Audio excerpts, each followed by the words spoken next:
Ladies, gentlemen, and others, we are going to get started. A warm welcome to all of you, also to those joining us online. We have a colleague who is working to make sure that the tech is working seamlessly, and we have been asked to be quiet with any possible sandwiches and to make sure that we use microphones when we speak so that colleagues online can easily follow the conversation here today. This side event is meant to be a space for engagement, a space for a critical conversation about private versus public solutions to transform education. The whole Transforming Education Summit provides us with a fantastic opportunity to pause, rethink, reconsider some of our ways of working, speed up to really get back on track, or rather reverse the current downward trend that we are seeing in terms of SDG 4 and our quest for quality education for all. When the SDGs were adopted with much fanfare, there were some fantastic promises made, yet the question of financing was less visible than it should have been. And there was a curious tendency to think of financing in very, very unpolitical terms, a way where it was thought, it seemed, to be more important to get children into school and learning, as it's now so popular to say, framing the financing as a mere practical arrangement that just had to be there. But there wasn't really much of a conversation about the political implications of different sources of funding, different flows of funding, and what this will mean for the enjoyment of the right to education, what this will mean for who we end up having in our classrooms, both on the learning and the teaching side. So this is a great moment to have at least part of that conversation, because we probably cannot cover it all in the 2 hours that we have here today. We have a great panel that is going to kick off the conversation by looking at some of the different angles. So what we are going to do is we're going to first hear from the panelists. We're then going to open up for a conversation, hopefully hear from many of you here in the room. And then we're going to go back to the panel for some closing reflections, looking more specifically at the upcoming summit in September and what we want that to result in. So it is my great pleasure to first turn to Manos, who will be our first speaker today. Many of you know Manos. Manos Antoninis is the director of the GEM report. And the most recent GEM report is, of course, looking at non-state actors. So Manos, I'm going to cut you off after 7 minutes. You are. I also can talk in 7 minutes.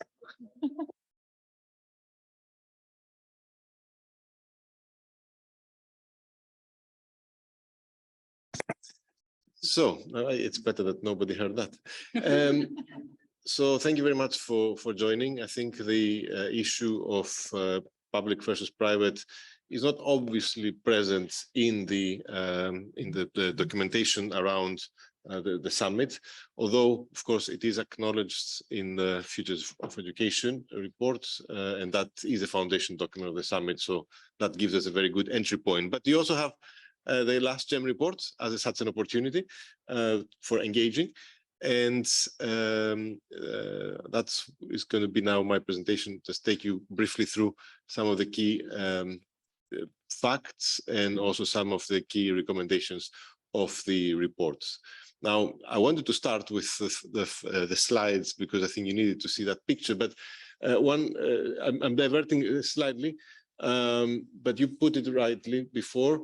The question is, how are we going to achieve our targets? And the targets were very ambitious.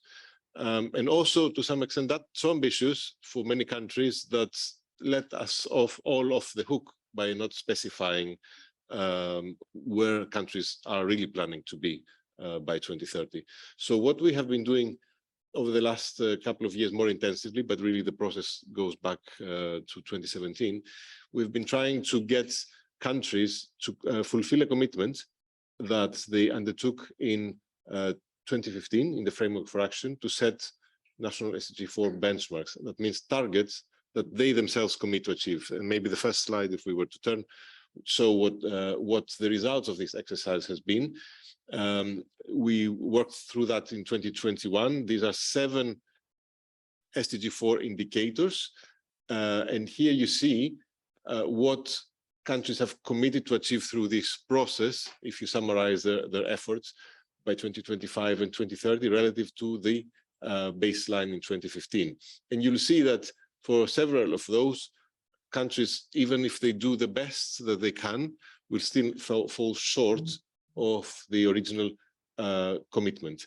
Now, moving to the next slide, the question is, how are we going to improve where we are? And the question, one of the questions that arises is this potential alternative routes to education development through state or non-state actors. Now, historically, we've had the evidence primarily coming from high-income countries, showing that the vast majority of people think that it is a government's responsibility to provide school education. However, in the last reports that we launched in December, we also had the analysis of a few middle-income countries, and there you start seeing some evidence that in some other parts of the world that are less studied, this is less the consensus. So you see here the case of Philippines, where only 6 in 10 and not 9 in 10 people think it is the government's responsibility, or India, where it's even less than half. And that raises a very interesting question, how countries will move towards Education 2030. So moving to the next few slides, we essentially try to look at the issue, this very controversial issue that is full of dilemmas, by first of all debunking what we thought are 10 common myths. The first, and that is related to how we define a non-state actors, which is a very broad definition we have given. We essentially cover any actor that is not the government as a non-state actor. And that also means that there's a difficulty in discerning sometimes where the limits and the ends and the barriers and the borders of each actor is, because as you see in this infographic, for instance, in the case of provision, there are very different types of schools, non-state schools, in terms of their motivation, whether they're motivated by values, religion, profit orientation, or desire to deliver a particular pedagogy.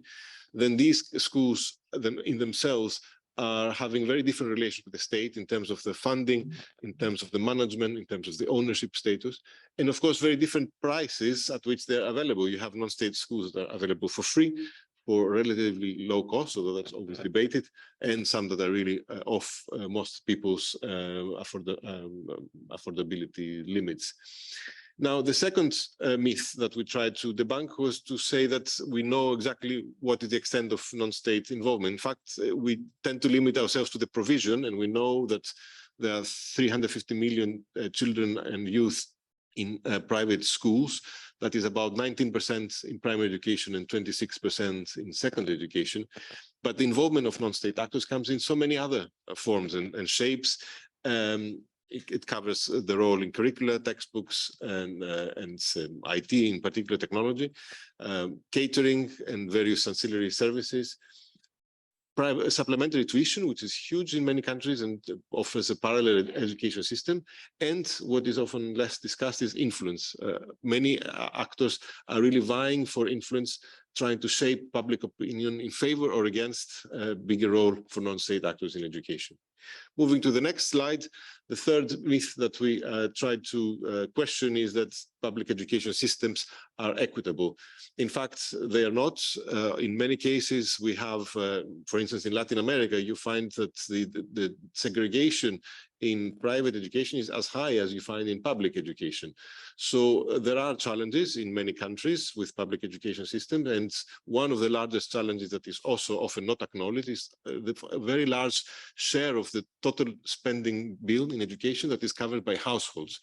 Households account, in research that we carried for this report, 30% of total education spending, and as much as 39% in low and lower middle income countries, well above 50% in several countries, even 70% in Bangladesh or in Nigeria, for instance. And that results in about 8% of households borrowing to pay for school, 12% in low-income countries, and more than 30% in countries like Haiti, Kenya, Uganda, and the Philippines. And you see why countries, people in the Philippines think it's not the government's responsibility. They have got so much used to having to pay out of their pocket that this is the consequence of shaping their attitudes. The fourth myth is that it is the private sector to be blamed for privatization. There is a lot of discussion on how education is becoming increasingly a market, but we should not forget that in many cases it was the poor maintenance of the public education system, low financing, and the decline of quality that led many to establish their own schools in small communities. We have issues with private school profits-oriented chains that challenge our education systems, but these are still a minority of cases. Most private schools tend to be small operations, and that's they challenge essentially education systems to see how they can reverse that trend. Moving now to the opposite end of the argument in the next two slides, the trend towards more a bigger role for non-state actors in education also raises other questions. There's a belief that maybe countries, the parents are expected to go to the school they think is best. But in fact, parents' school choices are not really based on robust information about quality. First of all, such information hardly exists. But even in the most sophisticated education systems in some of the world's richest countries, we have found evidence that, in fact, parents choose not what is the school that provides more value to the learning of their children, but where they want their children to be, who they want to be associated with, and what is the social environment. And that is related to the sixth myth, that competition in education leads to school improvement. Competition is important in many aspects of our social and economic lives, but in education it often breaks down. And in fact, we find evidence that it leads also to the reversal, because what ends up happening is that private schools may end up pandering to parental aspirations for certain things that lead to pedagogical solutions, like teaching in English, for instance, that are contrary to what is considered as good pedagogical practice. The seventh and perhaps most widely discussed myth is that private schools and universities are better. In fact, they do have an advantage when you compare them without making any qualification, but that advantage, that gap, disappears when you start accounting for the fact that private schools serve better socioeconomically more advantaged populations, when you take into account the fact that these schools are better equipped, and when you also take into account the fact that some of these schools apply selection processes that leave the children that are academically less strong out of these environments. So in practice, that gap really disappears when you start taking all these into account. Myths 8 and 9 in the next slide question also some other widely believed views that, first of all, the private sector can help solve the out-of-school problem. In the next slide, in fact, we know that these schools serve, as I mentioned before, the advantaged populations. In practice, in a group of low and middle income countries that we reviewed, private schools served 10 times higher share of population from the top 20% in terms of wealth than the bottom 20%. So a relation between 40 and 4%. Likewise, the private sector has been credited as being able to solve the financing gap in education, but in reality, we have very little evidence that this is happening. On the contrary, there could be a much stronger contribution if the private sector paid tax, not having tax evasion and tax avoidance, which account for a much larger share of the total flow of aid to education, for example.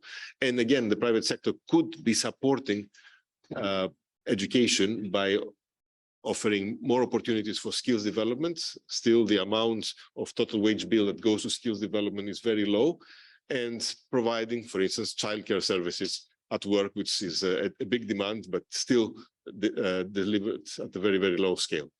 Finally, the last myth is about the opportunities that regulations can offer to addressing all these concerns. We reviewed basically all countries' systems, the way they regulate private provision, and we found that there are a lot of regulations that cover essentially administrative matters like ownership of schools or teacher certification. But when it comes to regulations over questions that really matter, such as socioeconomic segregation, selective school admissions, out-of-pocket spending, private tutoring, lobbying, these are actually absent or are much less widespread. So that leads us to the recommendations that this report is making. 5 recommendations in the next 3 and final slides. The first tries to tackle the really thorny question. Yes, we understand that publicly financed education need not be publicly provided, but the key recommendation for this report is that governments must look at education systems as a whole. They cannot tolerate pockets of privilege or pockets of exploitation. The same conditions should be offered to all students, teachers, and schools, and that's something that is really often forgotten. And we say that if governments are to fulfill the commitment to make 1 year of pre-primary and 12 years of primary and secondary education free, which was the recommendation that it was a commitment they made in 2015, then there is no space for profit making in compulsory education. I have selected statistics. Only 67% of countries regulate non-state school fees. Only 55% of countries regulate selective admissions. Only 48% regulate private tutoring, and only 25% ban profit-making in primary and secondary education. Then the next 2 recommendations are again in the same light of viewing the education system as a whole.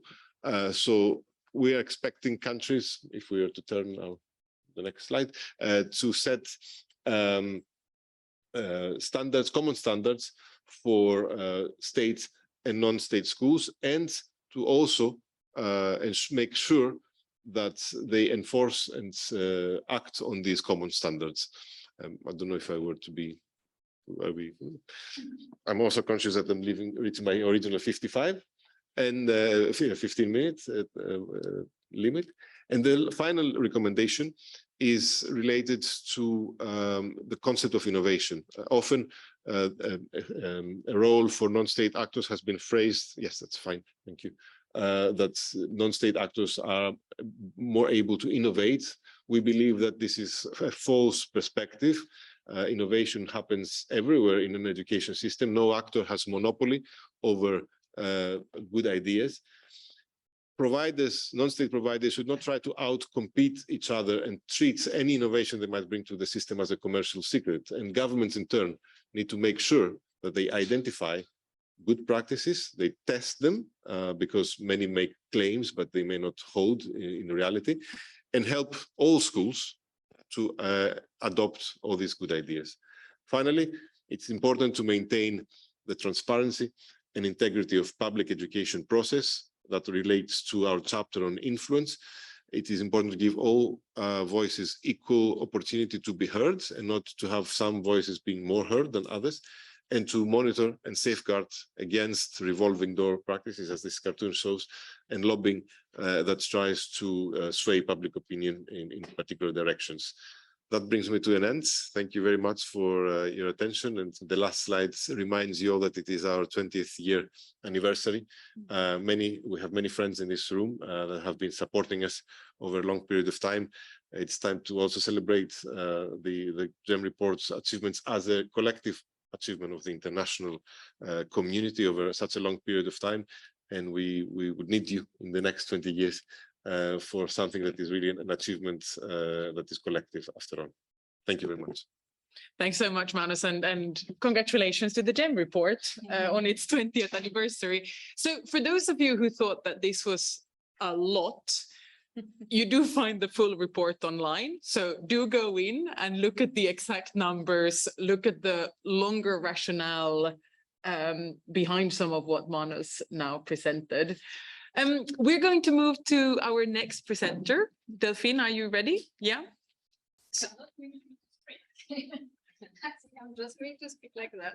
But it's good. If Delphine is ready, it's not so bad if the screen isn't ready. No? At least we have you, and Delphine Dorsey works for the Right to Education project and is going to look at the human rights side of financing. Okay, if the screen works, fine. If it doesn't work, all good. Yeah, so I'm going to speak about the Abidjan principle. So I have the copy here for the one who don't know it, and you have the text at there. I have some text. So yeah, what first things I would like to discuss is how we come up with the Abidjan principle. I don't know if all of you know about it, but a few years ago, working with a civil society organization on looking at what's going on the right to education on the ground, and looking at the growth of privatization in education, where we know it's not just the growth of privatization, but there are also some questions around lack of public education in some places, like for instance in slum, and the question around quality education. We talk about access and quality. But facing all this growth of privatization and looking at the issue on the ground, we highlight some human rights problem, including discrimination and in access to education, some segregation issue, labor rights in some low-cost private school, because we discussed this morning there are different types of private actors, but there was all this question about commercial school and low-cost private schools that try to address some issue, but raising some question around quality and rights. So this Abidjan principle come up in this context of challenging in public education and this growth of private actors that raise question around realizing really the right to education for all. And so what we did is we start to look at the international framework, and I have a nice slide where we said why it matters to look at the international framework, because most of the states, they have ratified the treaties that guarantee the right to education, and the Convention of the Right of the Child have been ratified by almost all states. And even in political documents, so the Incon Declaration, the World Bank Strategy on Education, GP Strategy on Education, they recognize education as being a human right. And so we thought, let's look at the international law and how we can address this question of public versus private, looking at a common agreement, which is human rights and international law framework. So doing that, we come up on a discussion on looking and interpreting what is already in the text, so mainly the Convention on the Rights of the Child and the International Covenant on Economic, Social and Cultural Rights. And so after 3 years of participatory process involving academics who write background papers, so there's this book available where we discuss some issue around, for instance, the right to public education, like the fact parents have a choice or no choice to access education, involving discussion in all regions with community as well, online consultation, we come up with this text adopted in Abidjan. So you can see the picture there. It's been drafting by law experts with input from education experts, because the idea was really to the legal framework to reflect the reality on the ground. And we know how this is challenging.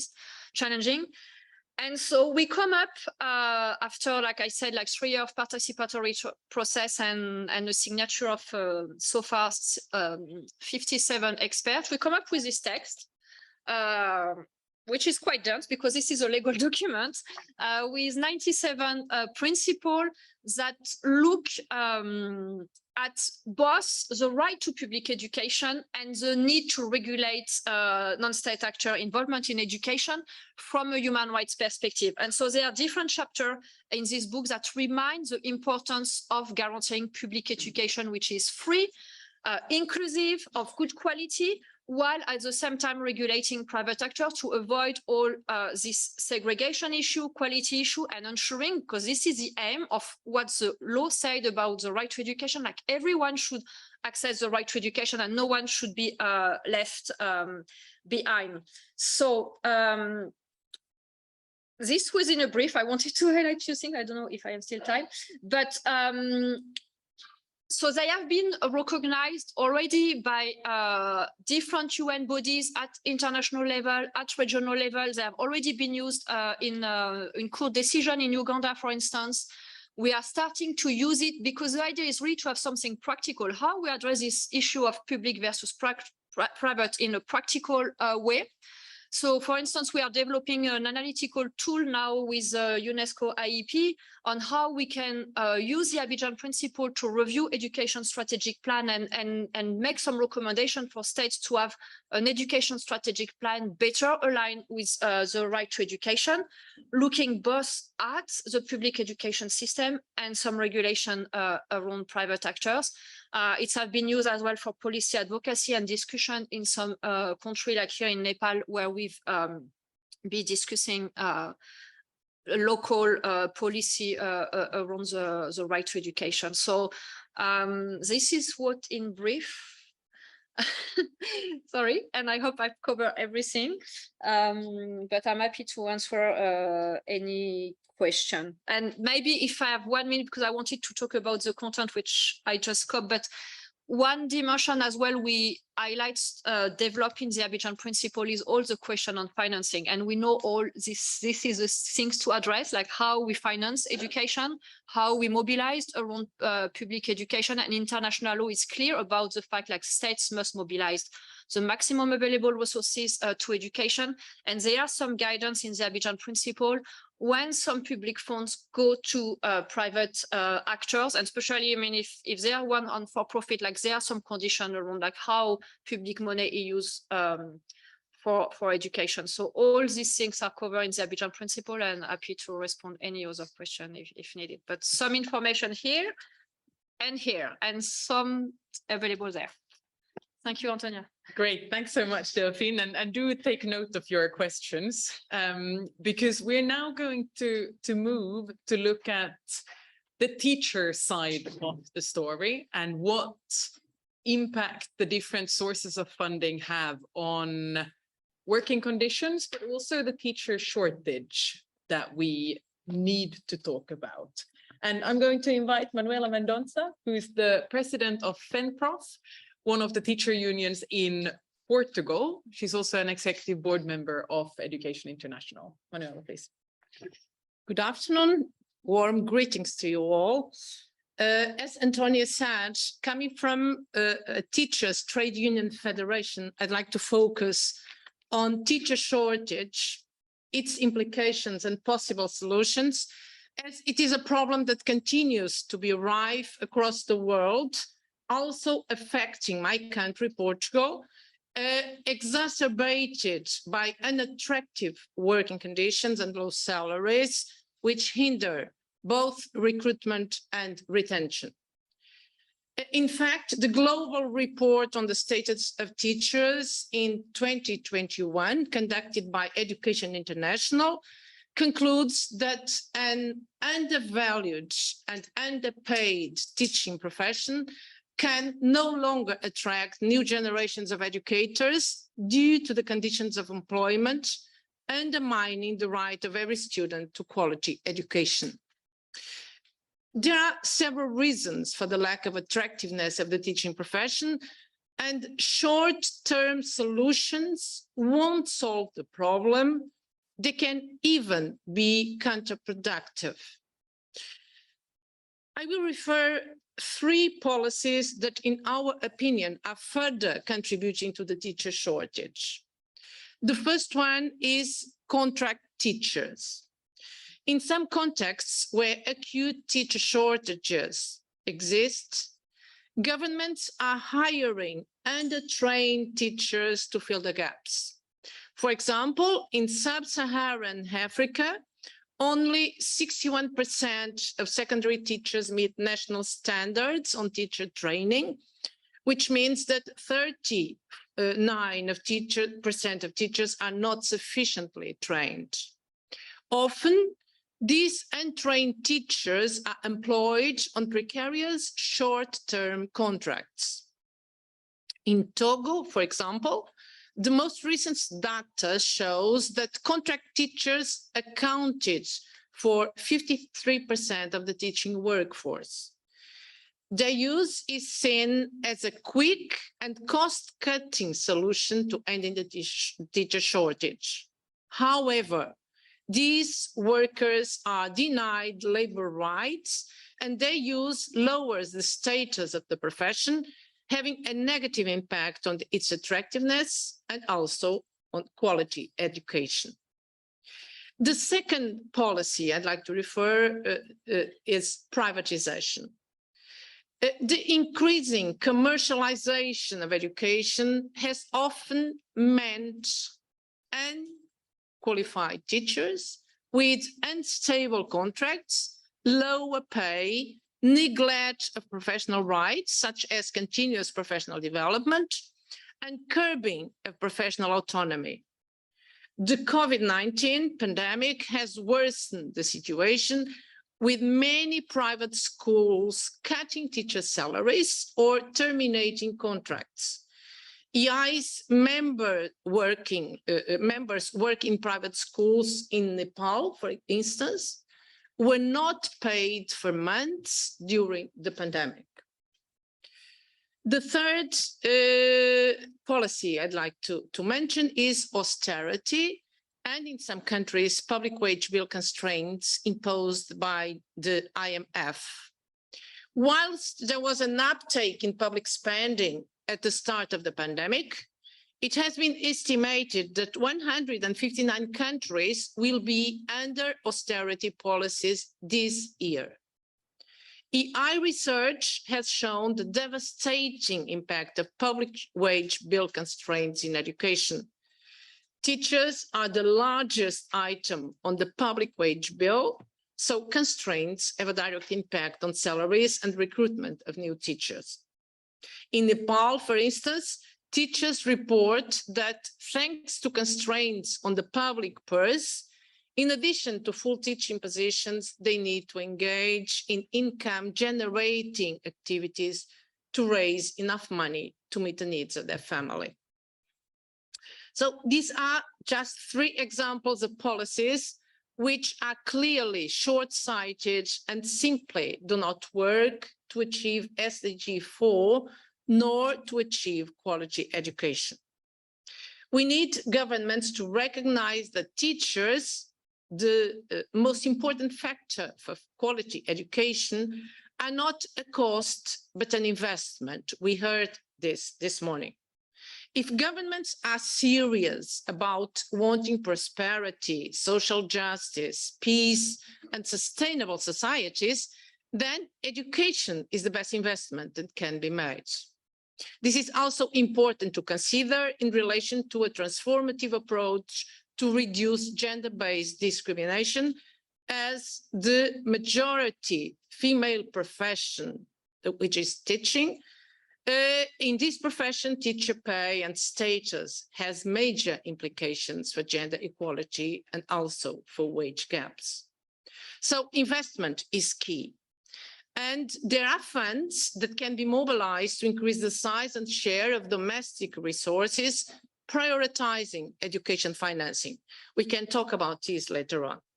What we know is that cost cutting and privatization are not solutions to achieving SDG 4. On the contrary, they take us a step backward by violating labor rights, limiting quality in the public sector, and exacerbating inequalities with particularly devastating impacts for girls and marginalized groups.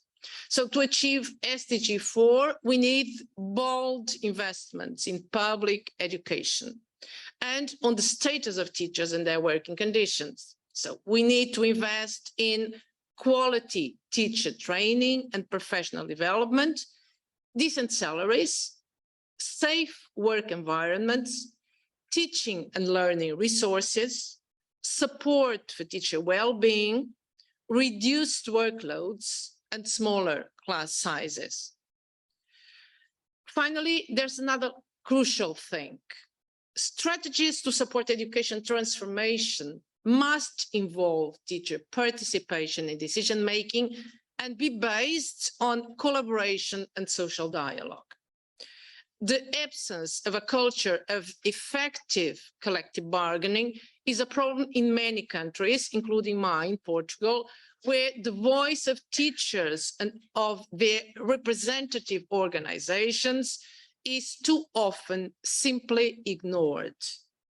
So we welcome what is stated in the discussion paper of this summit about the importance of social dialogue, including working conditions, but also wider education policy.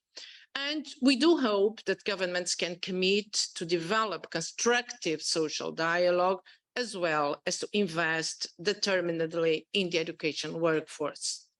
These measures are essential to address the problem of teacher shortages, among other challenges that we are facing in the education sector. Thank you.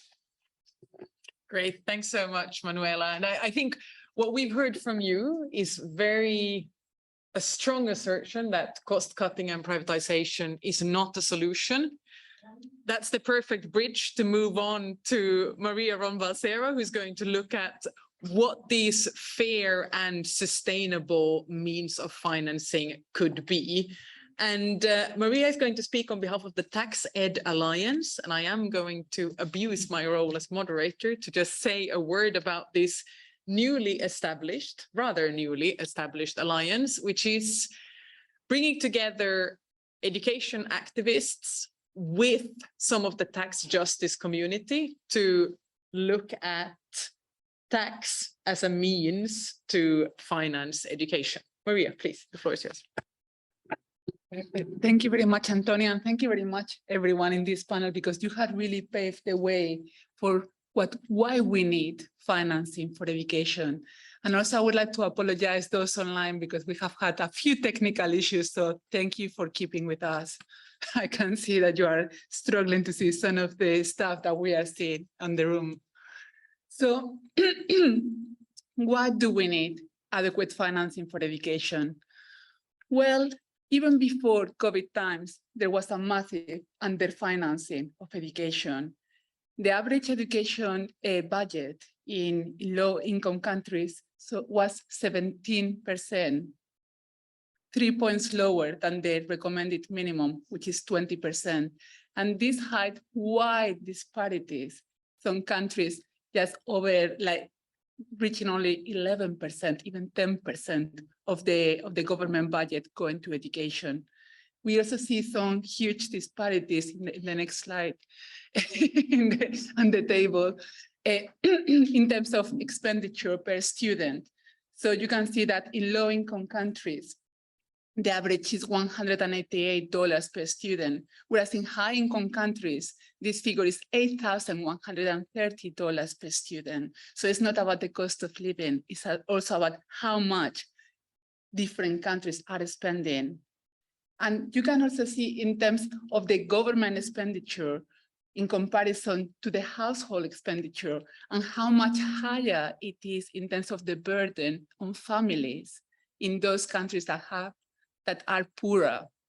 So this is actually, in terms of the global education spending, 82% comes from the government, 17% comes from the household, and only 1% comes from ODA. I would also like to take you to the Education Commission report, where it says that from the financing gap, 97% of the funding should be coming from domestic resources, and only 3% should be coming from aid or loans. However, we have been spending 97% of the time talking about aids or loans, and perhaps only 3% of the time talking about how to raise those domestic resources that countries really need to pay for teachers that are a recurrent cost, to make education available and acceptable to all, to make it inclusive, to actually reach the SDG 4, and to fulfill the right to education. What we are seeing instead, and as Delphine mentioned it, and so did Manos, is this growing privatization, this new discourse of affordability, of cost sharing, which is excluding huge portions of the populations, right? And this is the most regressive way of financing education. Even if it is happening in practice, it shouldn't be happening. This is very different, the descriptive to the normative realm. And this is something that I have criticized the GEM report for in the past. And we also know that countries have been spending huge amounts of their government budget in terms of debt repayment services. So things were bad before COVID, things have really worsened after COVID, where we have seen 2/3 of low-income countries' budgets and low and middle-income countries cutting their education budgets. We have seen the government revenues falling overall, and we have seen other sectors being prioritized at a time when we need extra resources for remote learning, for reaching out all those students that are out of school and might never come back. That's what we need to be focusing on, the 4 S's of the budget. We need to be increasing this. So we need to be increasing the share of the budget to make sure that at least it reaches the 20%. But we cannot go higher and higher, right? Because then we will be competing with other sectors, such as health and other public services. What we need to do is to think outside the share budget box, right? We need to be increasing the size of the government budget. And we need to do that in a progressive way, through progressive tax reform. And this should be reaching 20% in terms of the tax to GDP ratio. And what we see at the moment is much lower, particularly for low-income countries and for middle-income countries. We also need to be increasing the sensitivity of the allocation, to be focusing on equity, to make sure that it is gender responsive and inclusive. And we need to be increasing also the scrutiny needed to ensure that the money arrives in practice. Yeah, sorry, it was the next slide. I can see it in my laptop. To make sure that the money arrives in practice in terms of budget tracking and more participation. So the 4 S's are there: share, size, sensitivity, and scrutiny. The next slide. And that's what we need to be focusing. We need to go beyond what we have been discussing all the time in terms of education. And we need to, how are we going to increase the size of the budget? Well, tax justice offers a really good way to do that, that actually complies with human rights, because it also promotes not only the increase of revenue, so we have more money to spend in education and also other public services, but also redistribution in terms of curbing vertical and horizontal inequalities, repricing, like limiting some public paths, as well as representation and more participation. Next slide.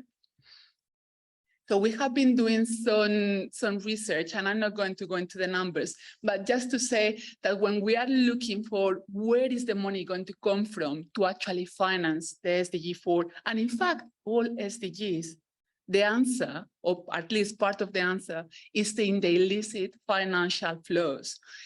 In tax avoidance, which is legal but morally wrong, taking advantage of loopholes, and tax evasion, which is actually legally wrong as well.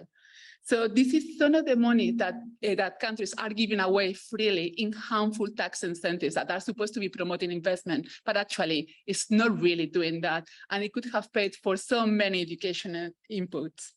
So you can read more on our website if you like. And as Antonia was saying, we have created this Tax and Education Alliance to build these bridges between the tax justice, next slide, please, between the tax justice community and the education community. And it really bothers me that some people say that we should leave taxes and more the economics of education to other people. If we leave it to, that's too important to be left to the economists, and they're not really going to understand what we really want to do in terms of education. All those things that really worry you, in the end, they need to be adequately financed, right? So we should all be more aware to learn more about how we are going to get the money, financing of education. And I can tell you progressive taxation provides a really good answer. And then the final slide. In terms of some of the specific reforms that we are pushing for, and this is something that we would like this pre-summit and the Transformative Education Summit to take on board, is we need to increase these 4 S's of the education budget.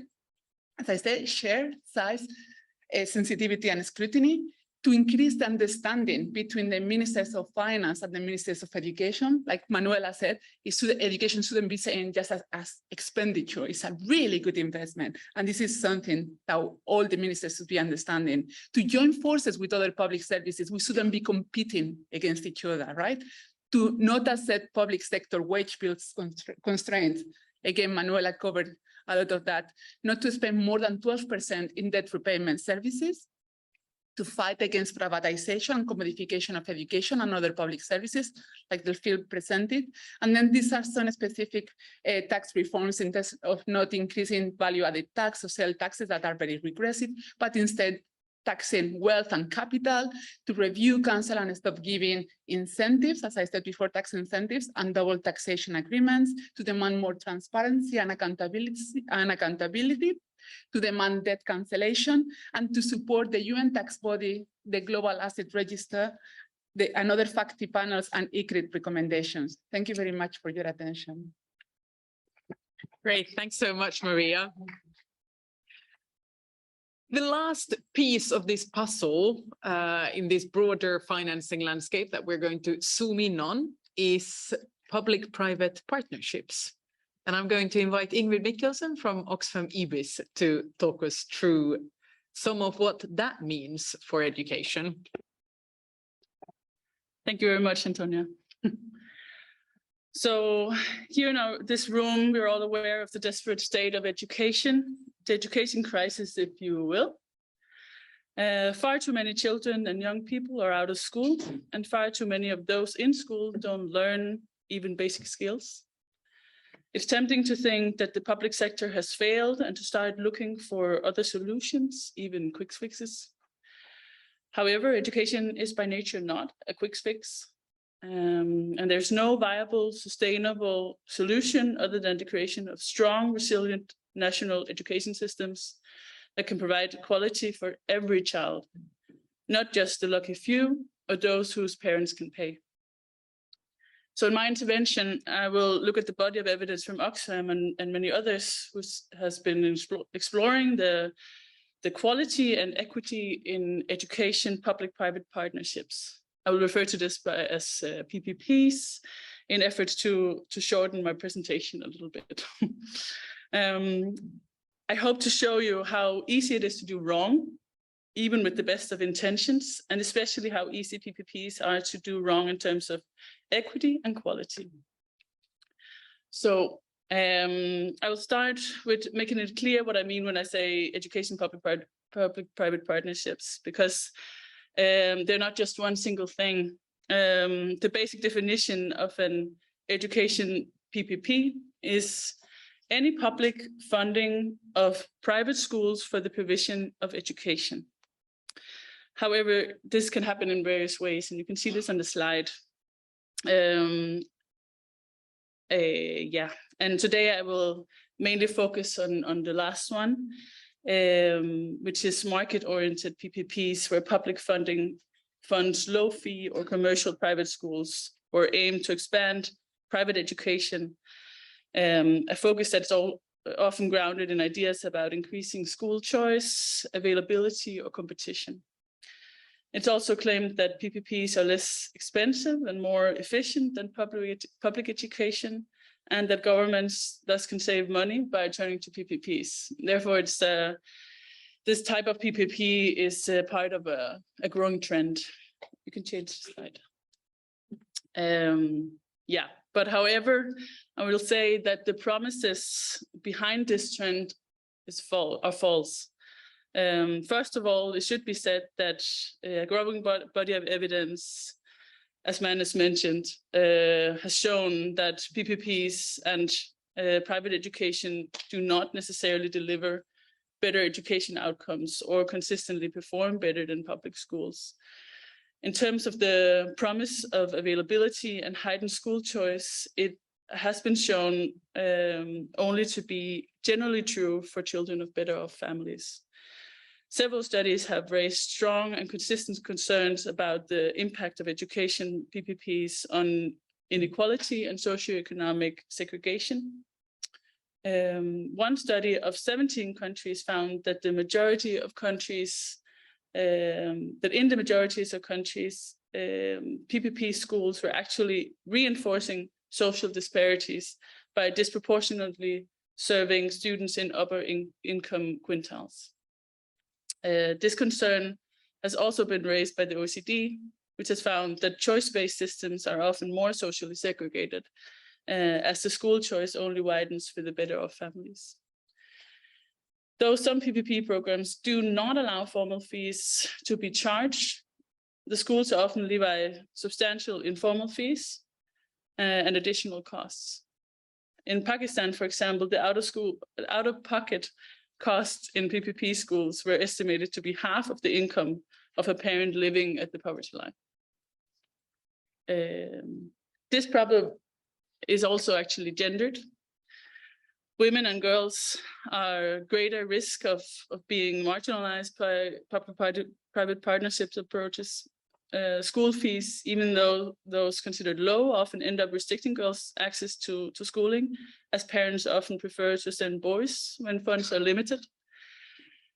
The issue of inequality and segregation is also relevant in terms of the promises of competition and saving money.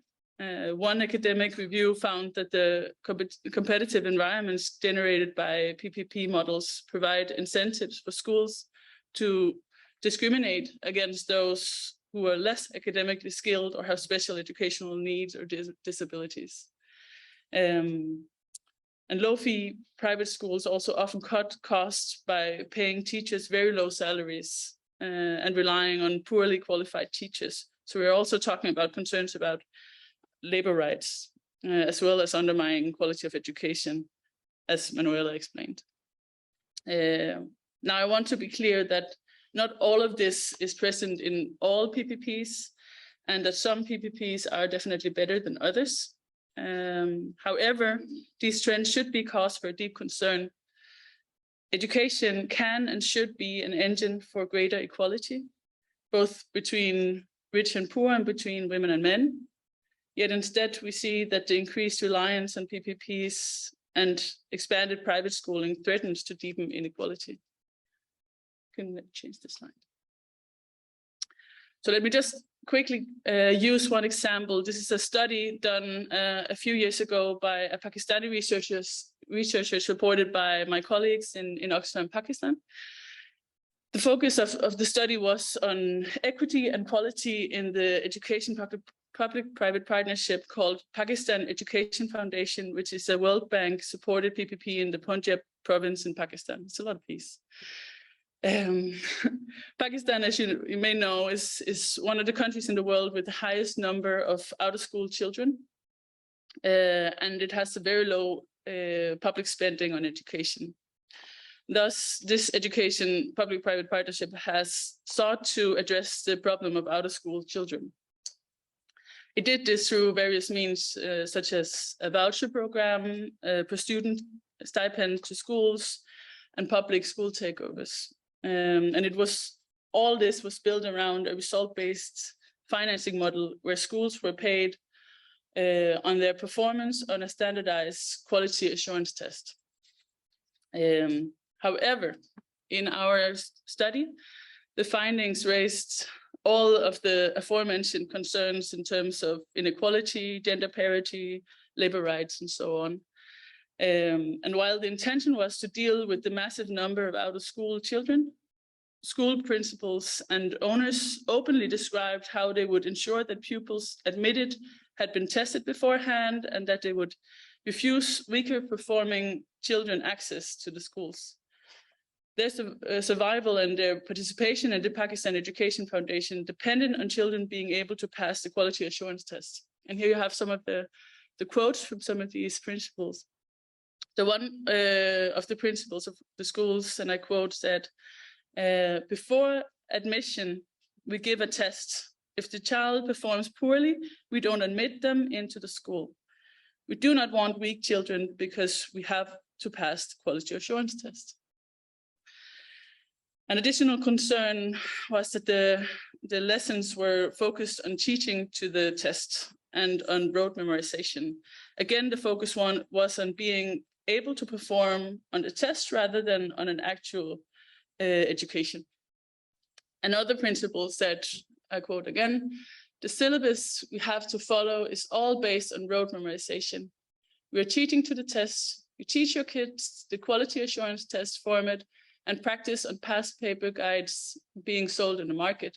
There's no conceptual learning taking place in schools. I don't think quality is a goal of PEF, which is the Pakistan Education Foundation. So now this is, of course, only one example, but I think it highlights the challenges we have seen.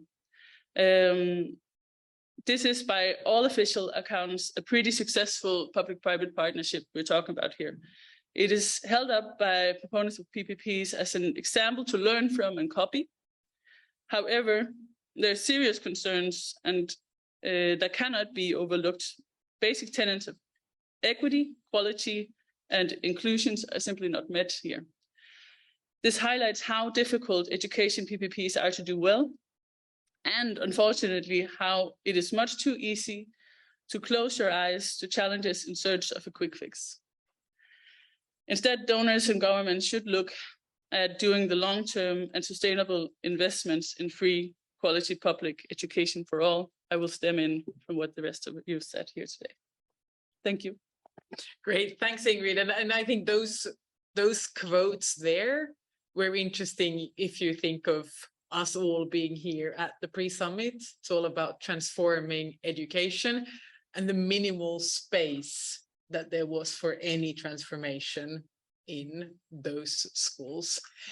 We are getting close to the interactive segment, but we are going to hear from a final speaker. Could almost think of her as a surprise guest. She will join us remotely.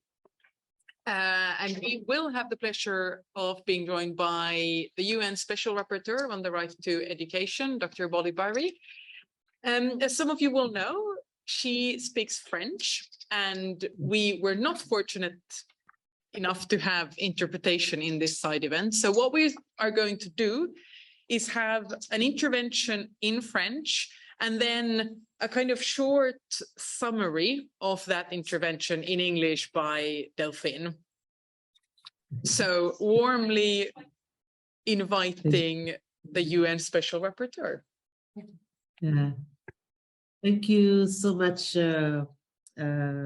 our great moderator. It's a pleasure really to participate and give a contribution in this panel. I will speak in French, and sorry for that.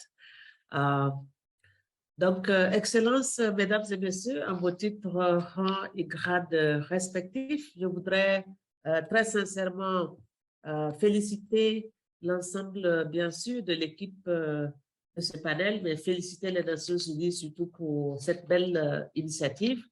Je voudrais surtout insister par rapport à cette problématique de transformation de l'éducation, que pour moi, si absolument on veut le réussir, c'est d'abord de poser les principes même de la société que nous voulons.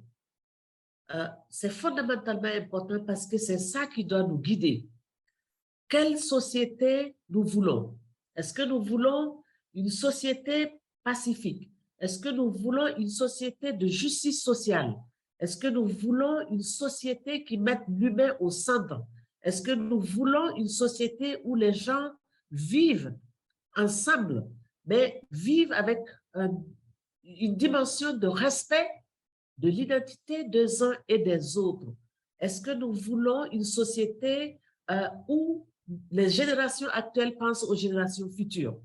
Et pour moi, c'est d'abord ça. Donc, il faut vraiment s'assurer que nous campions sur le décor en disant quel type de société les Nations Unies voudraient bien sûr pour notre humanité. Et ensuite, je voudrais revenir en termes de deuxième message sur justement cette vision holistique du système éducatif dont vous en avez tous fait cas. On parle des acteurs privés, on parle de la privatisation de l'éducation qui est effectivement en train de prendre de l'ampleur, mais n'oublions pas, la société, elle est une et indivisible. L'ensemble des acteurs aujourd'hui, et y compris les acteurs privés, constituent un acteur clé de cet environnement global, comme Manos l'avait si bien démontré, à la fois ces acteurs, bien sûr, qui sont dans la marchandisation de l'éducation, mais aussi ces acteurs privés qui interviennent plutôt dans l'appui et le soutien aux États. Et là, il faut absolument pouvoir faire la différence et bien sûr le distinguo entre ces différents acteurs. Mais la situation du monde, elle est là. Les acteurs privés sont déjà là. Donc, ça veut dire aussi que quelque part, il faut que nous nous donnions les moyens de réguler la participation de chaque type d'acteur et dans la vision des droits humains, dans la vision de la justice sociale. Et c'est ça surtout que les principes d'Abidjan dont Mme Dorcy venait de parler tout à l'heure, et je voudrais vraiment ouvrir une parenthèse pour féliciter l'ensemble des acteurs de la société civile qui se sont mobilisés pour aider à créer les principes d'Abidjan qui sont un instrument fondamentalement important, pertinent, que moi, en tant que rapporteur spécial des Nations Unies, à plusieurs reprises, j'ai utilisé et que je continue d'utiliser, mais que aussi beaucoup d'autres gouvernements sont en train de mettre en pratique. Par exemple, le gouvernement de la Côte d'Ivoire a décidé, justement parce qu'il s'occupe aujourd'hui de l'ensemble de 15 pays de l'Afrique de l'Ouest, d'introduire dans ces 15 pays l'utilisation des principes d'Abidjan. C'est juste pour vous dire aussi comment cette dimension-là, elle est absolument perçue par l'ensemble des acteurs et comment c'est fondamentalement important comme instrument. Je voudrais enfin, en termes de recommandations, bien sûr, dire qu'il faut, dans un premier temps, changer de paradigme.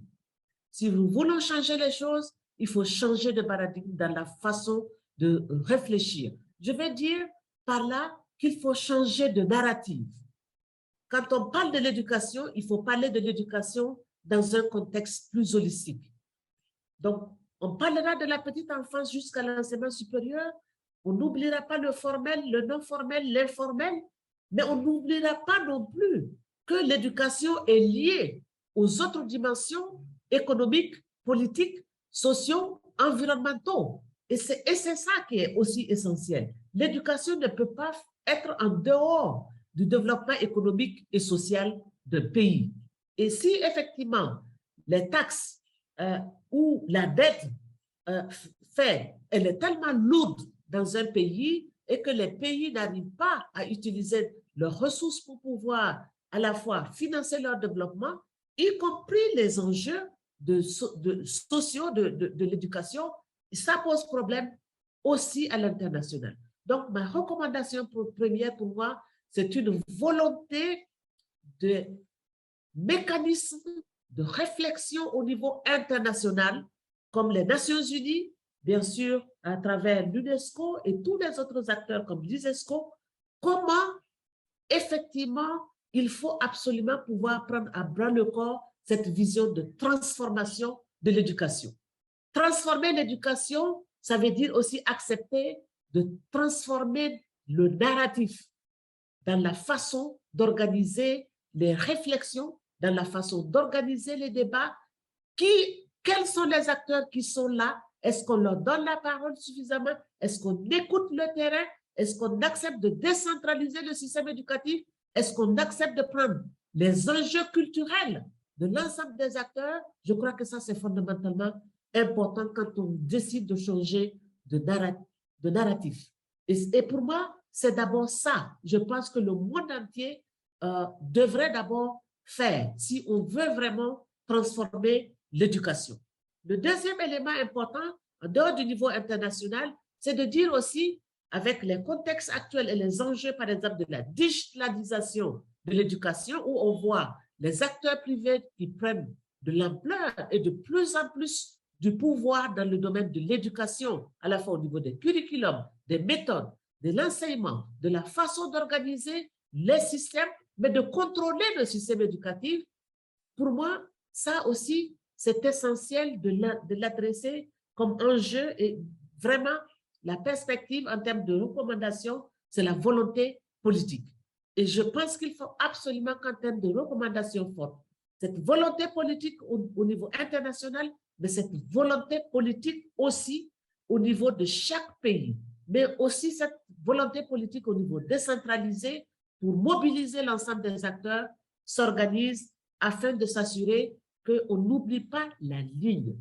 Et la ligne, c'est une éducation publique, gratuite, de qualité, inclusive, mais aussi tout à fait disponible pour chaque citoyen, chaque citoyenne en fonction de ses enjeux culturels, en fonction aussi de sa position à la fois économique, sociale, culturelle, environnementale. Et je crois que c'est important de le dire et de continuer de le répéter, que l'éducation doit rester vraiment les obligations des États d'abord.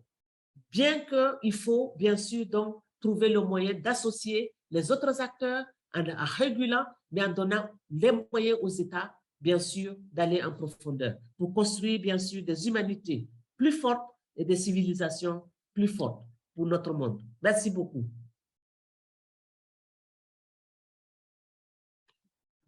Thank you. Thank you. Thank you, Rainy. Thank you. Thank you so much for joining us. And with that, we've got to the stage where it's your turn, and we'd be happy to hear any... Oh, sorry. Yes. No, that's very insensitive of me. Sorry. I was eager to open up for the conversation. Yes, we should definitely... No, we should definitely... Thank you for reminding me. We should definitely do a short summary. I try to read my notes. She said very good things. So, first point she raises, like, what type of society do we want?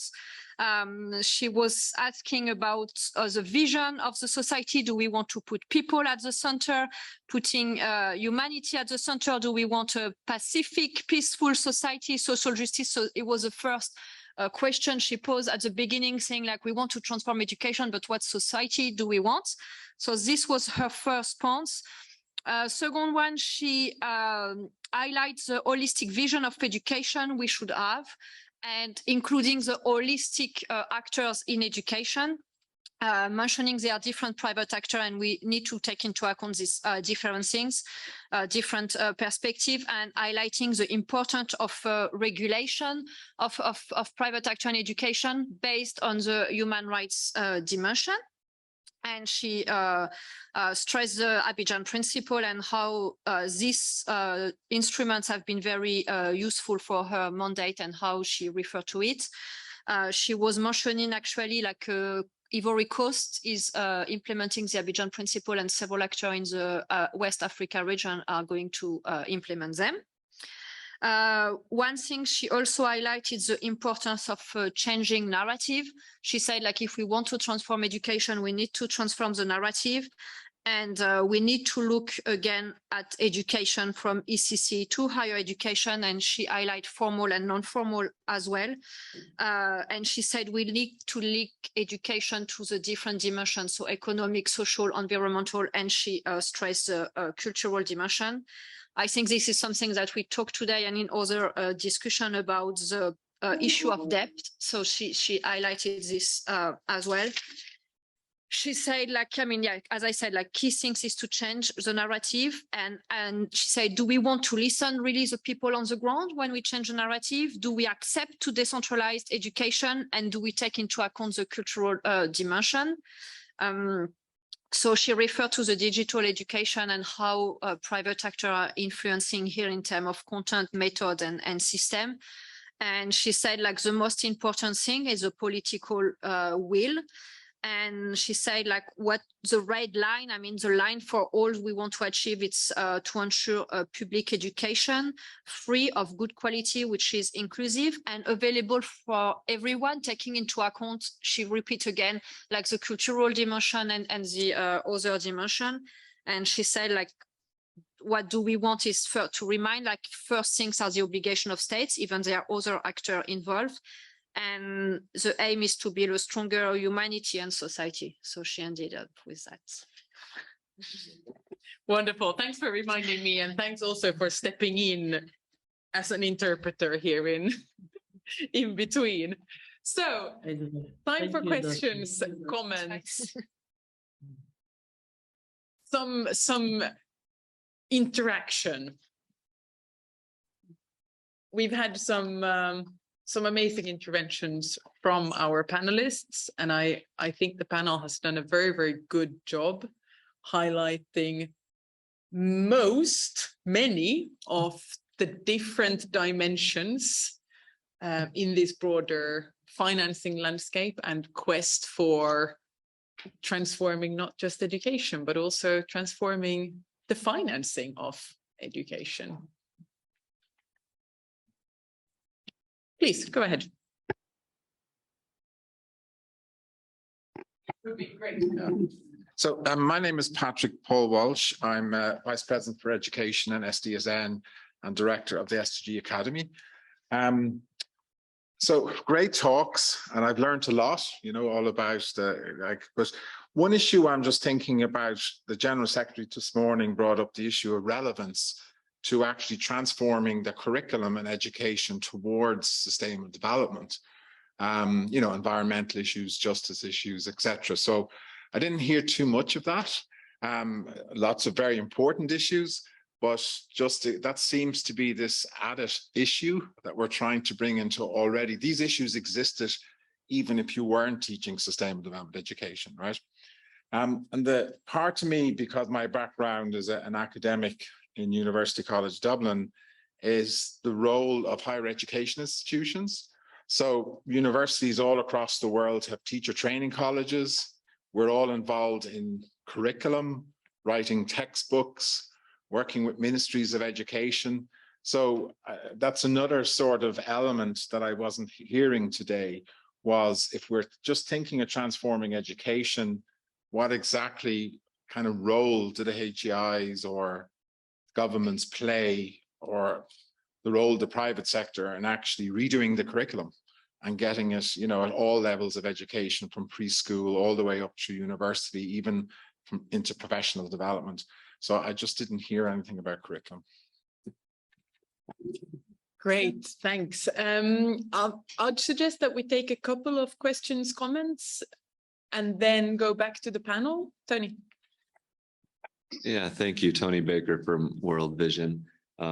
Gathering my thoughts and lots of reflections, and also feeling like we have a nice small group for a safe space on some of this discussion as well. But it's in regards to financing, and really welcome that discussion, and particularly what Maria had laid out on tax and debt cancellation. Just broadly with TESS, I'm glad with the financing track to see its focus on, I mean, these are the root issues that are driving the inequality and the problems that we're all here to try to help with in the first place. And also seeing that finance track focus on those real solutions and somewhat avoid of what we see in our lovely education sector that is so fragmented and unfortunately known as being a bit of a mess across the landscape. And, that TESS is not the place for, specific multilateral funds to just have a pledging moment and trying to get funding for, whatever it may be of the day, GPE, ECW, et cetera, which don't get me wrong, I've come from a long background on the boards of those groups and still am. And support those groups. But that's an additive and a big part of this work, but it is not at all to the level of what we are talking about here and the tax issues and the domestic revenue and domestic financing that is underpinning all of this. So I'm very glad to see there's some real solution talk coming out in this space. Also a bit juxtaposed even from a session yesterday, just a very much an impassioned plea from the minister from Zambia and also referencing Namibia and a number of other African ministers that are they are fully familiar with this and just saying clearly debt cancellation. You have places like Zambia paying out $430 million a month on debt that he was citing. What do you do against that context? And I'm afraid to say that the panel response was Gordon Brown funds and private capital. And I can't even technically connect that to what we're discussing.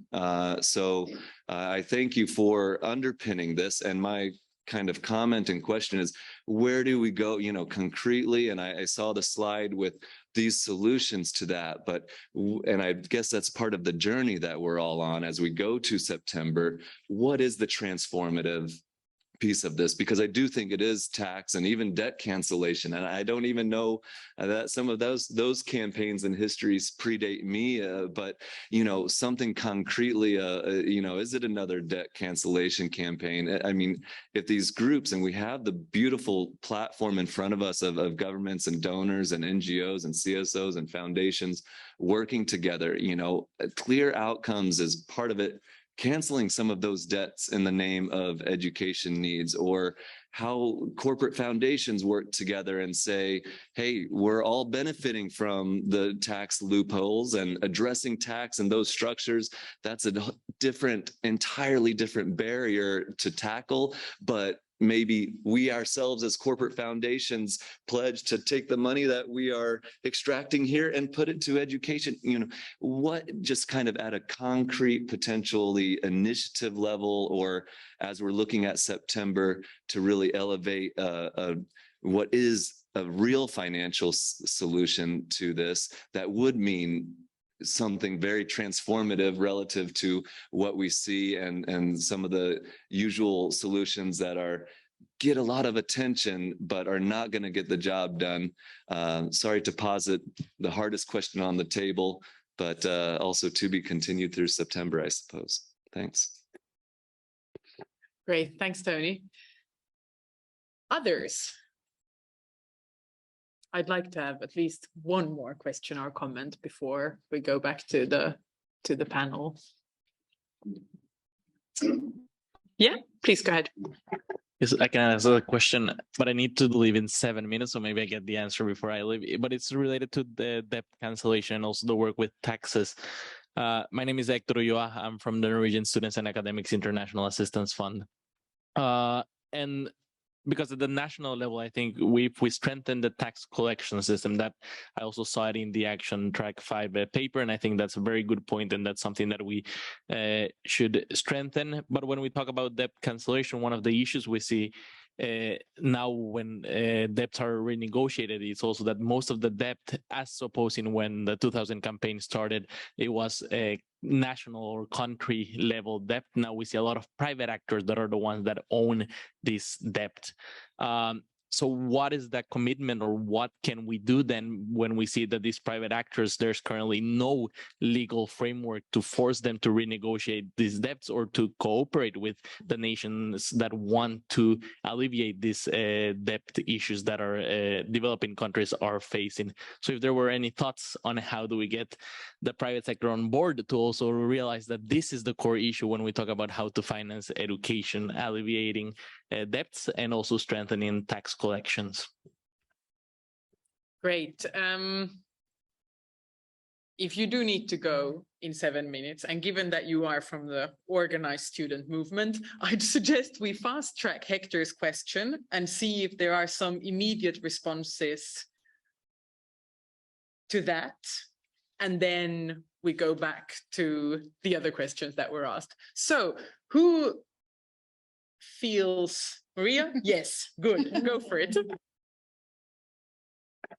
Brilliant questions, all of them, by the way.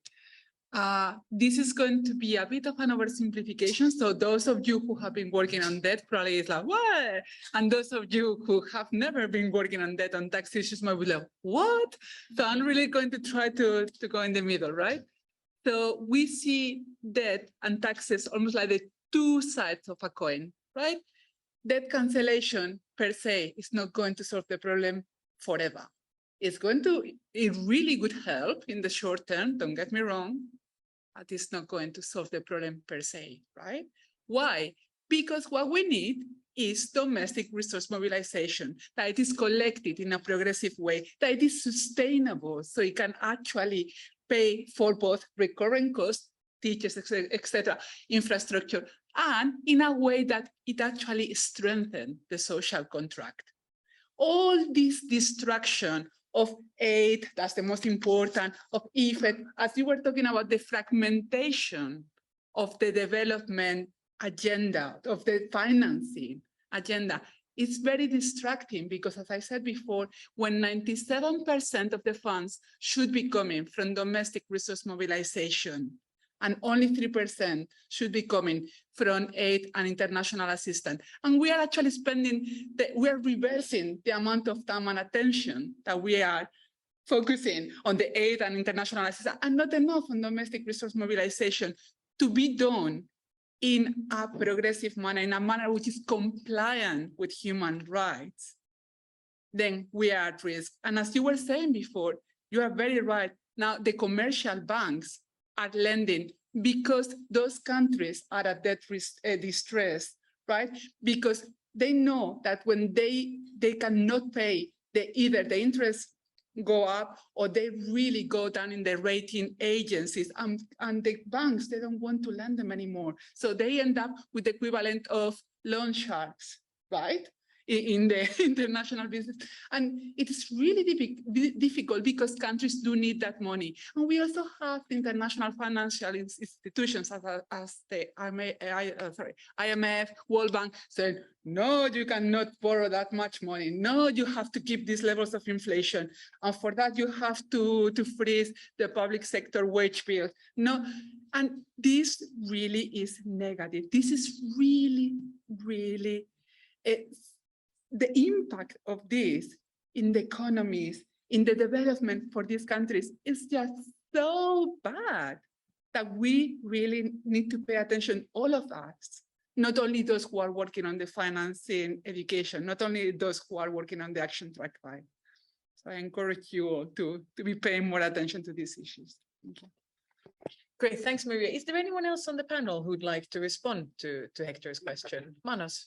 Maybe just to say, I didn't have enough time, but I alluded to that when I mentioned that it's not the private sector to be blamed for privatization, but in fact, the report says that there are 4 different types of education systems in terms of the role of non-state actors. There are those where non-state actors are almost entirely absent. There are those that have, by contrast, a huge role, but that's for historical and cultural reasons, usually related to religion. Then you have the countries that are consciously following a market-based approach. There are not that many. The one case that is the most interesting and which is of course very relevant for our discussion is countries that essentially slid down, they took down a route which took them to a growing role for private education. And what we should never forget is ultimately that what happened was precisely that crisis that led to that back in the 80s, when countries were forced to go through the structural adjustment, which led to the campaigns at the time when people realized that social spending had declined so much that essentially countries were backtracking, like they were regressing in terms of their education and health development. That's what led to the Jubilee campaign, and that's what led to the MDGs, etc. So I'm not sure whether we have yet reached the same alarming level, but if that were to continue, then clearly we'll be talking to, we're falling back to the same situation. That therefore is something that should be prevented by all means, because there's no need to relive history. We have a lesson, we can prevent that from happening. Thanks, Manos. Delphine, Ingrid, Manuela, anything to add on this one? No. I think she's the expert. So. Then I'm going to radically check if there's anyone else in the audience who actually would like to respond to Hector's question. Anything you'd like to add? No. Thanks to Hector for a good question. Thanks for joining us. And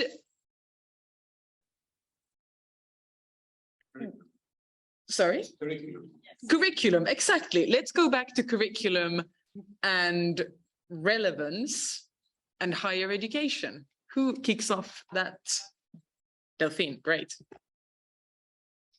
And thanks for your question, because I think like this question of sustainable environment and climate change is key. And I think this is not a question of public or private, like we were talking about public-private in this panel. I mean, this is a question of everyone, and we should all address this collectively. But of course, the states have a role to play in designing the curriculum, and what we see partly and not fully, I'm aligned with what Manos have just said, like there are different types of privatization and private actor, and I think we need to acknowledge that. But what's come up as well with this private actor involved in the designing of the curriculum is the standardization of education. And this is a major issue, not only around climate change, but we must address climate change and sustainable environment based also on the current context and state's environment. And so these things cannot be just standardized, even there are some issues that are collective, but for sure, this is key. We discussed that in the panel this morning on the expansion of the scope of the right to education, and actually the protection of environment is already guaranteed by the Convention of the Rights of the Child. There are probably more to do on that, but yeah, saying like everyone should be on board, but states, I think, have a strong responsibility. Yeah, mainly I think it's, and yeah, on higher education, I guess, I mean, I'm not an expert on designing curriculum because I'm a lawyer, but I've been in the conference recently on higher education in Barcelona. And actually I was on some panel on where we discussed this content of climate change. And what was very interesting, it was a discussion. I mean, and I think when we talk about sustainable development, sustainable environment and climate change, is not just about the content and what type of knowledge we are going to teach, but it's how we do that. And it was all the question around anxiety and how we bring arts maybe. And it was all the people working in higher education institutions thinking about new way of bringing that in school. And so we were talking about transforming education. Is there a new way of learning and transmit information? And on topic like that, like can create a lot of emotion for students, even in higher education level. It's something like it would be interesting to rely on people like you. Thanks. Great. Anyone else who'd like to? Manuela? Well, yes, I agree with Delphine that this issue of curriculum, it's not so much in this perspective of the environment challenges, a question of private and public, but it is indeed a very important issue. Education International has a campaign which is Teach for the Planet, in which we call attention to the centrality of the climate changes issue and the needs to have it dealt with in the school curriculum, so that the climate education gives all students skills and knowledge to address this issue, which is the biggest threat to our survival as humanity. So I agree with that, but it reminded me other issues that we didn't speak here, but for example, the issue of the digital, also not only the green, but the digital, and there this has to do with private and public, because there is a very strong edtech profit-driven industry, and they are trying to influence education, also the curriculum, the methodologies, all of that. And we are also in the Education International worried and trying to say that, of course, connectivity is very important, and all the digital resources are important resources for teachers, but they don't replace pedagogy.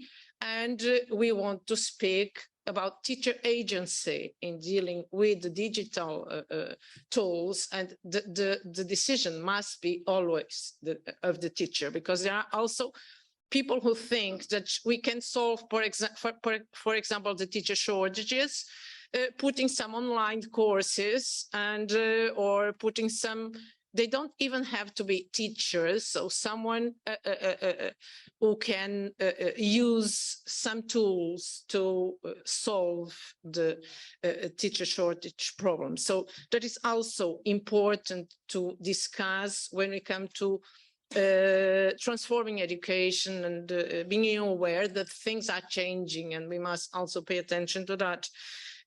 In what concerns the role of higher education institutions, in Portugal, for example, there is a debate, a public debate, also very focused on teachers' education, because one of the things that is being discussed is why is the teaching profession losing attractiveness. And so we must look also at teacher education, initial training, and so the universities are entering in this debate, also considering how can we improve the teacher training, initial training, also with a better connection between the university, but also schools as centers of practice, and the idea that we have to prepare teachers, also improving that integration and the first years of induction in the profession and so on. But there's a debate at university level also, not only on curriculum, but on teacher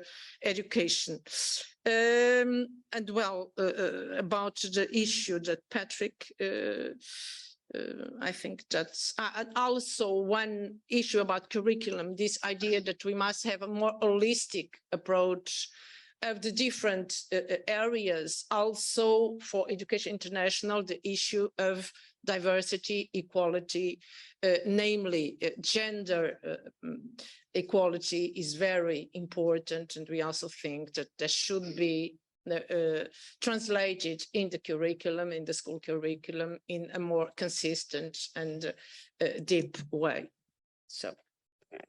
Great, and listening to you, Manuel, I'm thinking there's maybe a kind of public-private tension somewhere in that question about relevance and curriculum, and looking at the involvement of private actors in efforts to reform broader policy, curriculum, and so on. And I'm thinking your comment as well about the digital side. Yeah. There's an action track on digital learning, and it would be interesting to see to what extent private actors have been involved in shaping the thinking and the paper and so on.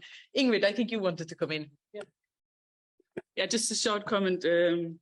I just want to stem in on this focus on teachers' education, and also actually, as you're saying, I think in our studies we have also seen that standardized curriculum has been made in these public-private partnerships in Europe or in North America, and used in the global South, very far away from the children who are receiving this education.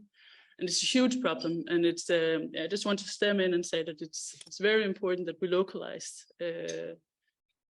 this the curriculum, and also especially in terms of climate change education. It's very, very important that we take this to the people who are it concerns. Yeah.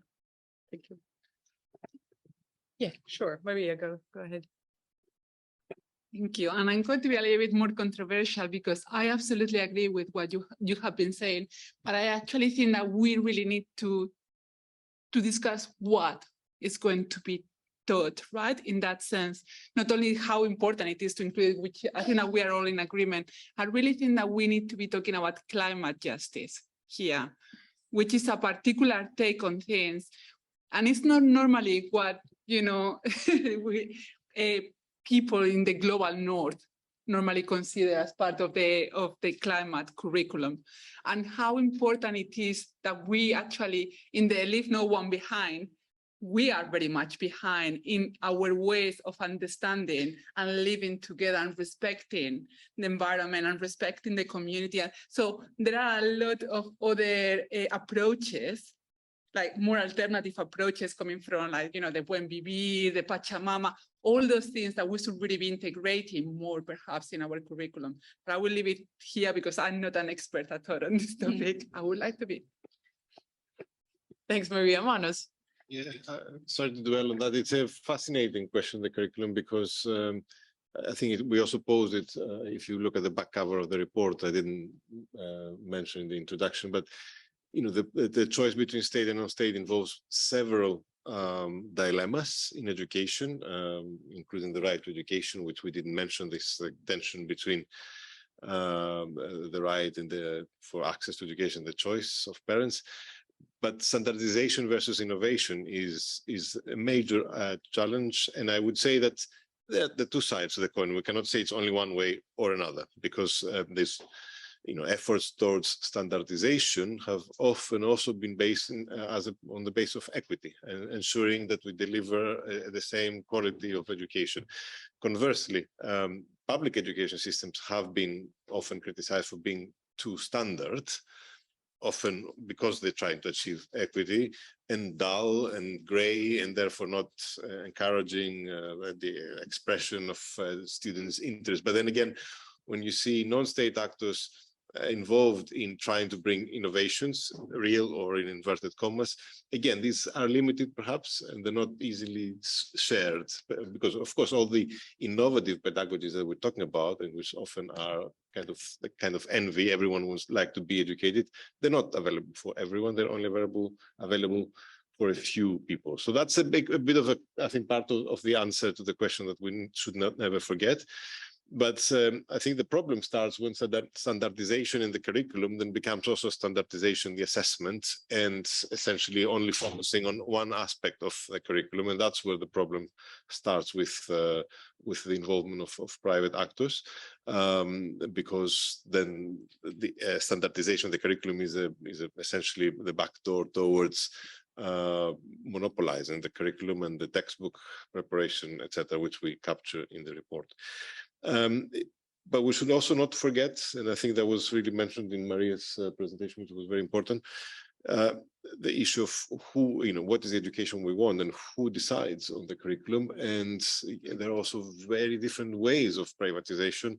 Perhaps the most radical one is what's happening in the UK now with the privatization, the management of schools, and the fact that the schools are being now dissociated from the local education authority. And a core argument there is that essentially that removes the possibility for democratic control and the debating of education. That's, again, it's a very particular type of reform that perhaps exists nowhere else in the world.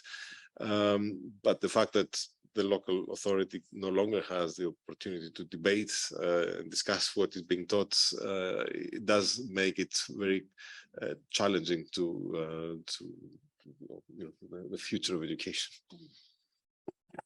Yeah, and also reminds us of how just central education is to any social contract, how it's funded, how it's governed, how it's organized, who is involved in making those decisions. I'm looking at the watch, and I am actually going to take Tony's question as our. No, I'm just changing my mind. You know what? Can we hear your question first, and then we'll do a final closing round of the panel? Please go ahead. Thank you. And it was really a wonderful session. Thank you for organizing it. My name is Smriti. I'm from India, but I'm currently a PhD scholar at the University of Cambridge at the Department of Education. And my research is actually based on right to education. So this is really, really relevant to me. So thank you so much for that. My question, and I'm really diverting from whatever the questions have been asked, is more towards experiences and the data of those experiences. Like I was even looking at this GEM report, and majority of the data we find is quantitative, and somewhere I feel that experiences are not really captured, especially because qualitative data is not coming out that much. So I just wanted to know what the panelists think about capturing experiences of students and parents that are actually being involved or, going to these schools, both private and public, because there are a lot of experiences of equity or justice or diversity that is not really captured when it comes to schooling. So I just wanted to thank you. Great question.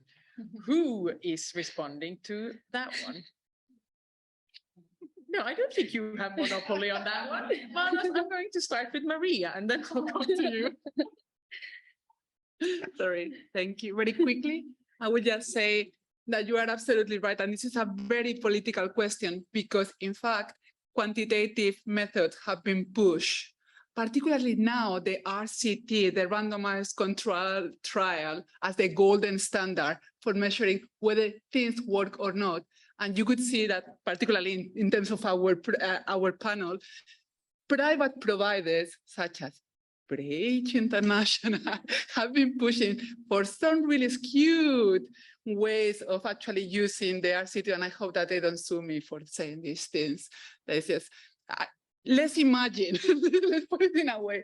So yeah, I completely agree with you. And I think that we should be bringing not only more experts, but more critical researchers who are actually looking at what's happening in terms of the privatization of education and the impact, as well as some of the qualitative research that could really help us understand the impact of what we are seeing at the moment, and also the impact of the inadequate financing of education. I'll leave it here. Thank you.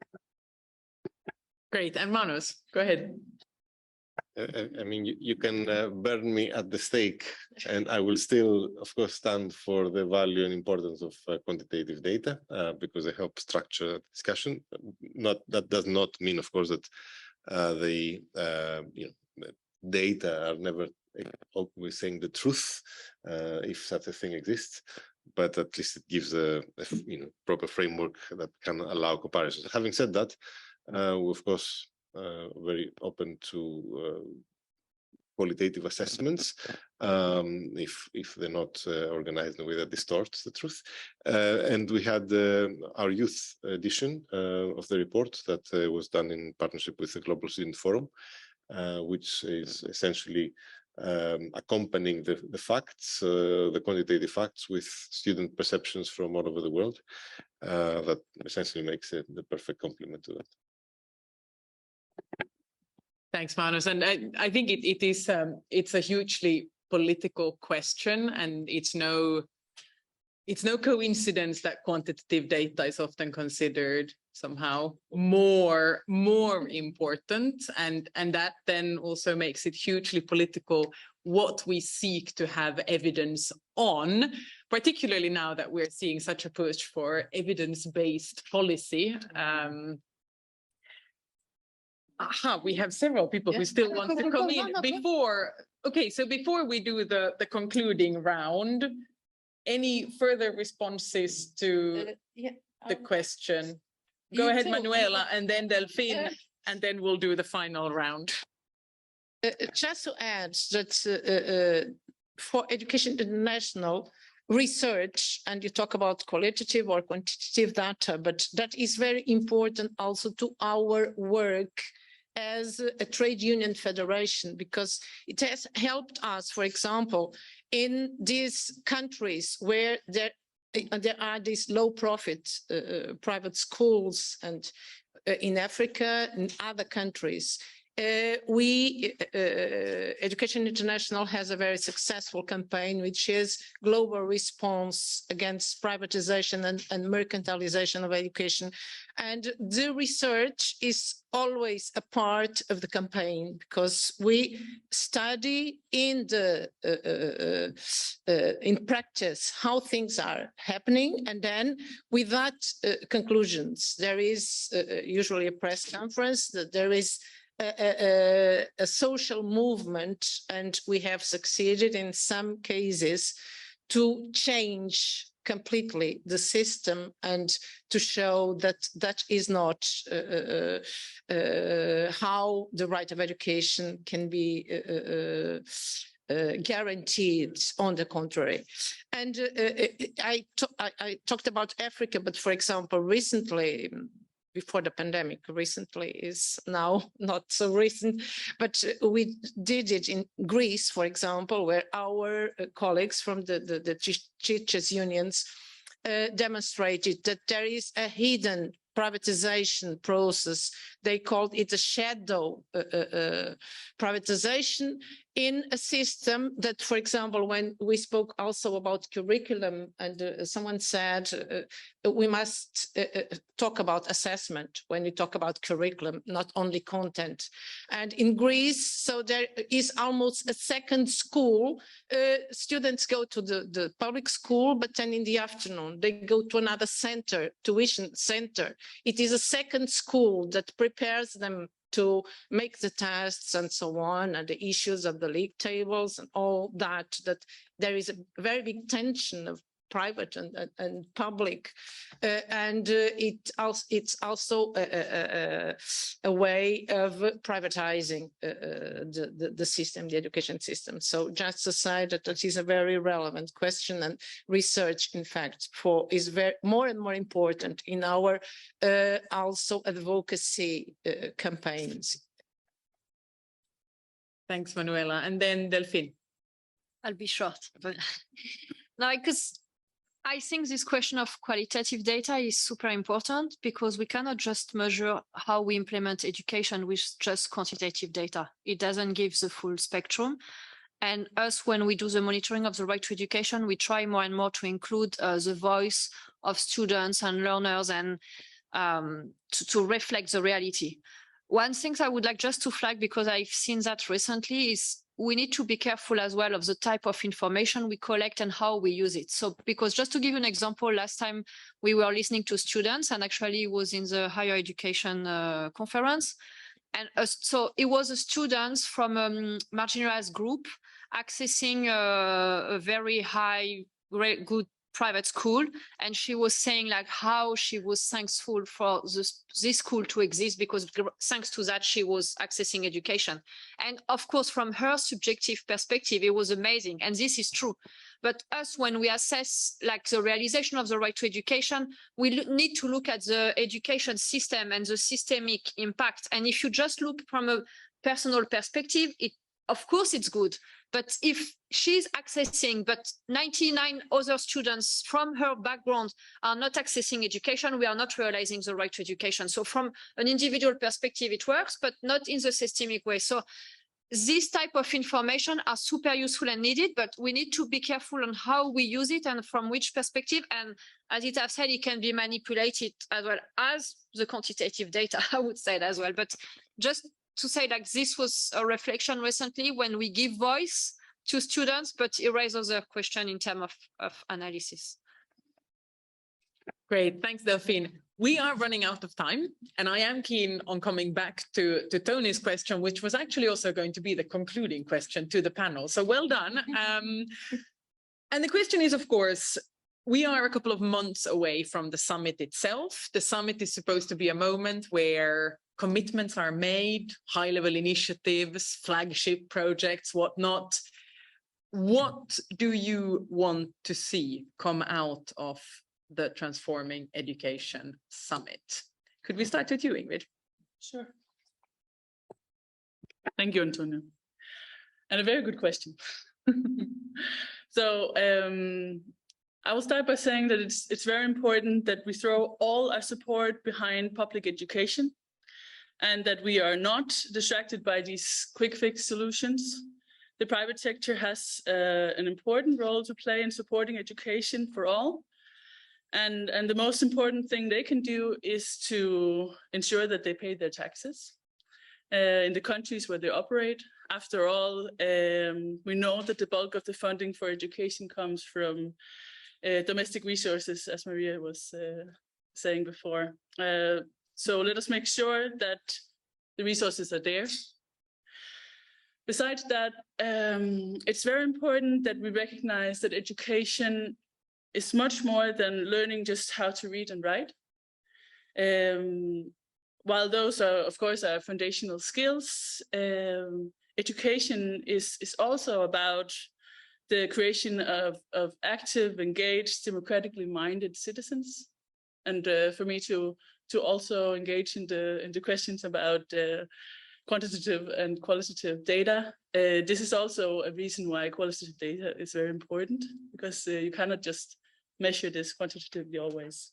So yeah, but this can just only happen if we focus on a broad definition of quality and ensure that no one is left behind or excluded because of costs or disability, ethnicity, religion, etc.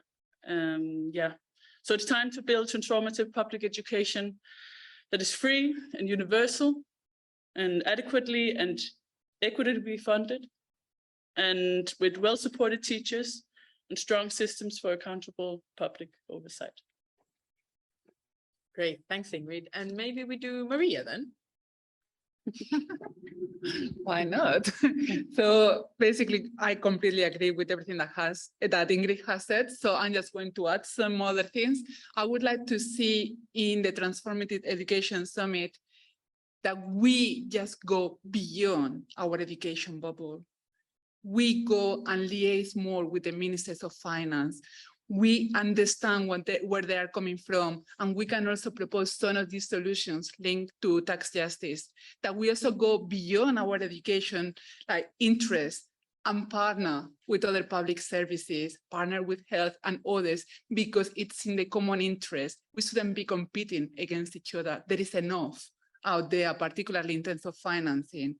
And absolutely, when I'm talking about financing, I'm always talking about public education, because of all the problems that we have seen that private education would be bringing. So I'm not going to say anything else. I'm talking a lot. Thanks, Maria. Manos, what would you say? It's so difficult in the sense that everyone is pulling in their own direction for so many different things, and not all of these things are operational. As you saw from my first slides, the line we're taking from our perspective is to say that one route for ensuring the public responsibility to education is for governments to set clear targets of what they're going to achieve and to commit to those. Because so far, with our global agenda setting very, very ambitious targets that most countries cannot achieve, they are let off the hook. So that's why we're calling for the National SDG4 benchmarks to be adopted.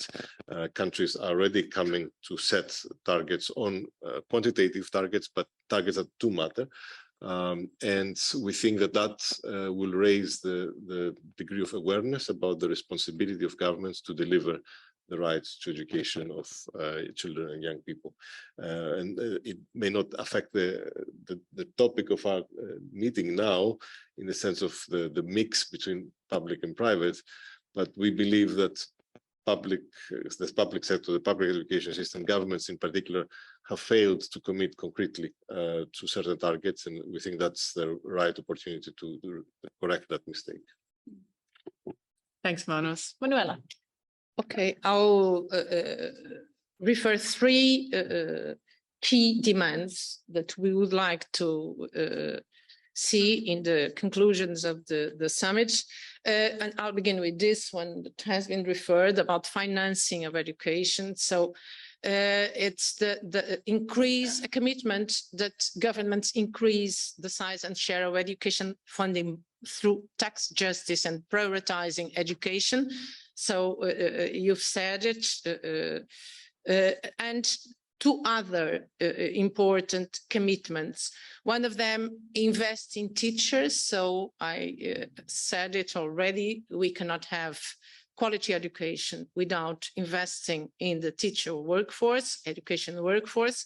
And so we'd like to have in the summit a commitment to make teacher shortage one target, trying to solve that problem and implement policies to retain and recruit teachers by investing in ensuring the profession has attractive status and working conditions, and teacher well-being is supported. So we think that governments should submit national benchmarks on the percentage of trained teachers every year until 2030 to UNESCO to track progress towards this target. And the third one is to ensure free public education for all students. So this for us is a crucial issue.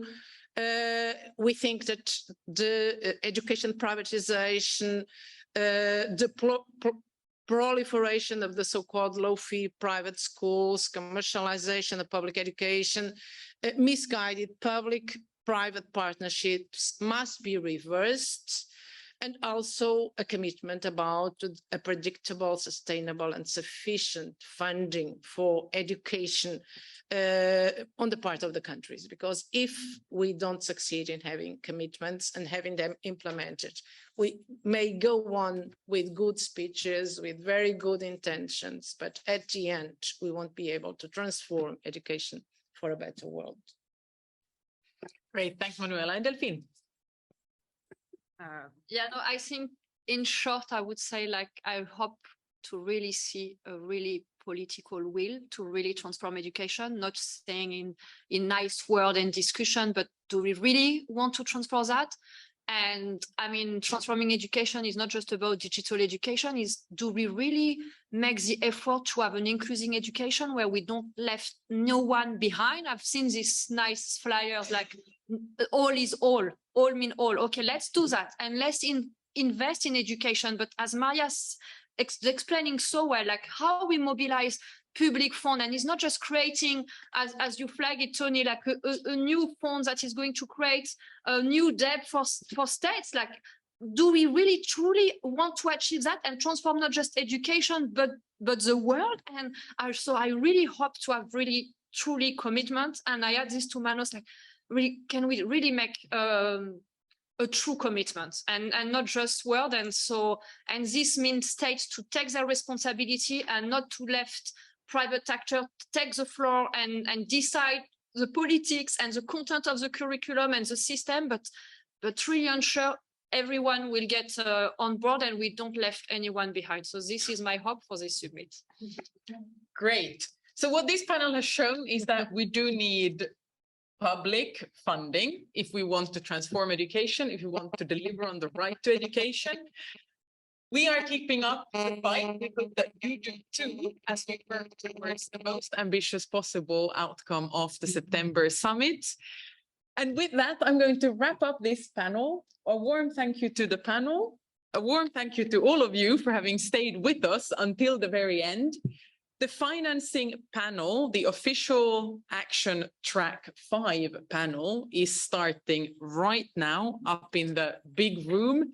So let's keep an eye on what's being said and hold them to account. Thanks, everyone.